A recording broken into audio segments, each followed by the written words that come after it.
You want a website that sings your praises and converts visitors to customers, right?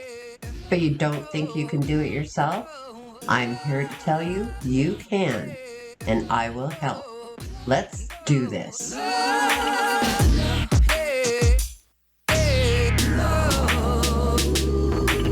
If you watched part 1 in this series and followed along with the steps to easily set up your WordPress website, it's time to work on the layout, design, and copy. But selecting your website colors is important. Many say it's a factor in your branding.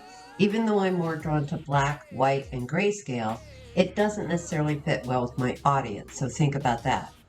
While I mostly use Photoshop, I also have a subscription to Canva. It's very affordable and easy to use, saves me time.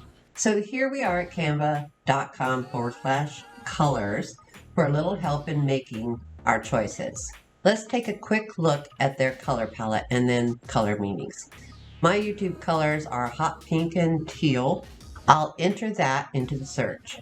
And here are some color palettes with those colors. This gives you a good guide for your primary and secondary colors, along with a few to sprinkle in here and there for variety. Color meanings give you insight as to the emotions that will be evoked in your visitors with your colors. For example, let's look at fuchsia.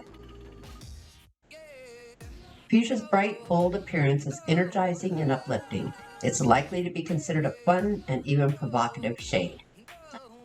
Okay, and teal combines the calming properties of blue with the renewal qualities of green.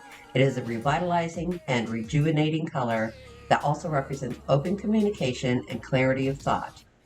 For Tibetan monks, teal is symbolic of the infinity of the sea and sky, while it is the color of truth and faith for Egyptians. I just find color theory intriguing, but let's move on.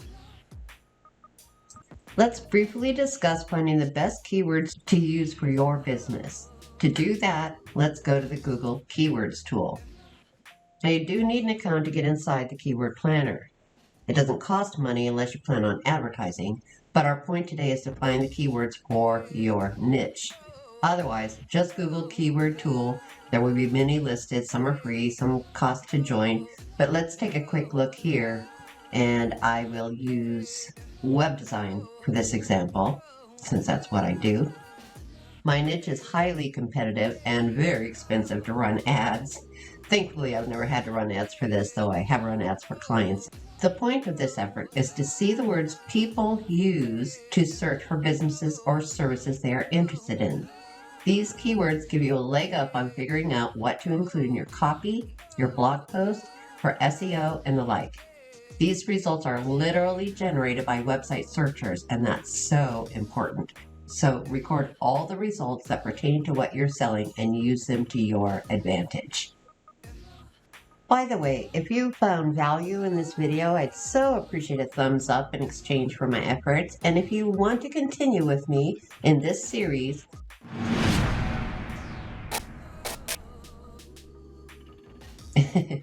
that was a little gift from Daniel Batal. Before we get to producing your copy for your website, you may be waiting for, we need to discuss where to get images, because if you don't have appropriate permissions to use images that you choose, you can be sued, and that can be quite expensive. Getty Images is very active in this.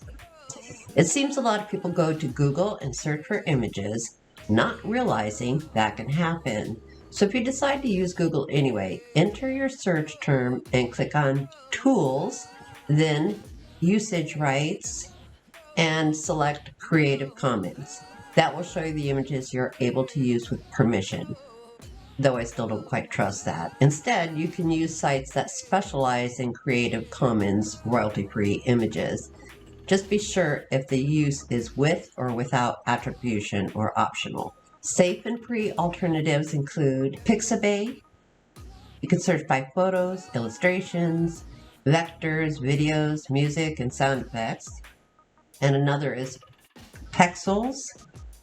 There's also Unsplash, Free Images, Kaboom Pix, Gratisography, and they have quirky stuff there, and New Old Stock for vintage pics. As for paid services, I use 123RF, wordpress.com, and I buy on-demand credits, but that's a little tricky to find, so here, just go here. There's also stock photo, though for the pricing at 123RF. There are lots of photo services, so just Google stock photos to find more. And you may even be able to find stock footage providers that specialize in your particular niche. I happened to just stumble on this foodies one day. So guess what time it is? Time to start writing copy. Don't panic. We can do this step by step also. Whether you prefer to type or use pen and paper, you need to brainstorm headline ideas, at least 50 of them. Here's why. Your first thoughts will be on the generic side, and you need to think more niche, narrower, pacer, problem-solving style. What's the customer's problem and how can you help them? What sets you apart? What makes you different? Why should they buy from you? You'll see your ideas blossom, seriously, right before your eyes. It's stunning, actually. You're going to love this. When you're done with those 50, go through that list and delete or cross out the ones that you can now see that just isn't good enough. Now go through your edited list and highlight the best ones. Then see if you can improve on those. What's left over after you pick 5 or 10 really good headlines will be awesome subheads and bullets. That is a truly great start to writing killer copy. That's your homework.